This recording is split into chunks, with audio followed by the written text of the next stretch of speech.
Hey everybody, this is Audra. So what is succession planting and why should I consider succession planting?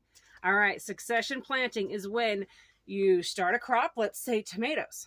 I like to plant these every 2 weeks. So I like to start my seedlings every 2 weeks.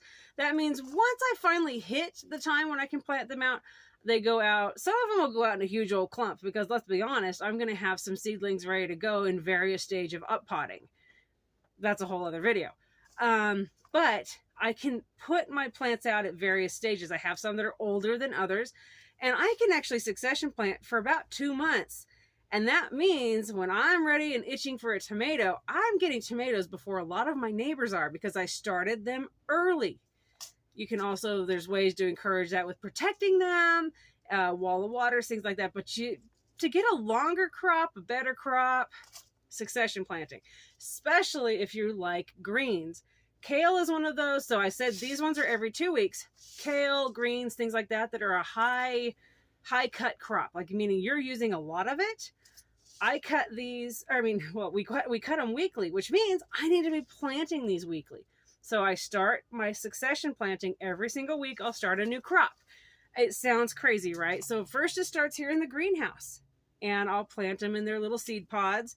And then as they get older, I'll do what's called uppotting, meaning they go in a bigger container and they go in a bigger container until they're either out in the garden or they're in a large container for container gardening. We do both. So that's succession planting. As the season gets warmer, I don't really start tomato seeds in the ground. I've tinkered with it over the years. I end up usually with those ones being so late in the season that they just maybe produce a tomato. So I really don't do that. But you can definitely be planting your kale, lettuces, things like that out in the garden after it's maybe too warm for greenhouse growing. So you can be doing soil growing at that point.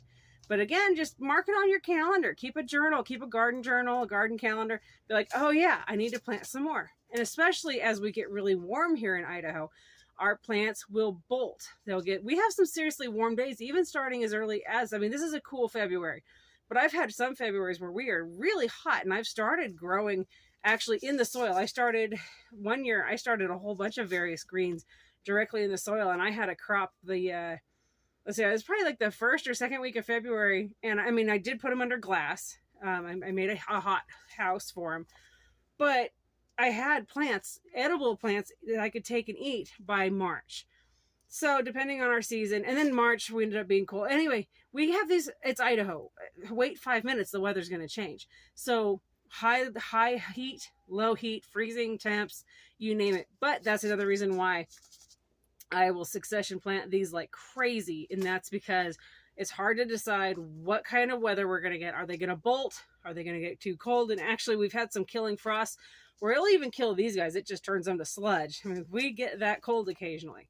So think about your succession planting. How can you be encouraging a longer harvest in your garden? It protects against potential override of pest. So if you have a whole bunch of pests that have came into your plants and they destroyed your plants, you're succession planting because you're going to end up with more. So that crop was a loss. You have more you're going to start. Maybe start them in a different spot. Maybe you've learned from that. You need to put in some sort of a cover, a protectant, you name it. Let's see, disease is another thing. Sometimes you'll end up with a section of your garden where disease or the soil is lacking like calcium or something's lacking and you don't get the growth. So because of that lack of growth, you're going to know that that's an area you need to fix. Okay, cool. While I'm fixing that, I can plant here. I can plant in a container. I can start more in the greenhouse, more in the house, whatever it is. But you succession plant so you can keep putting more out later.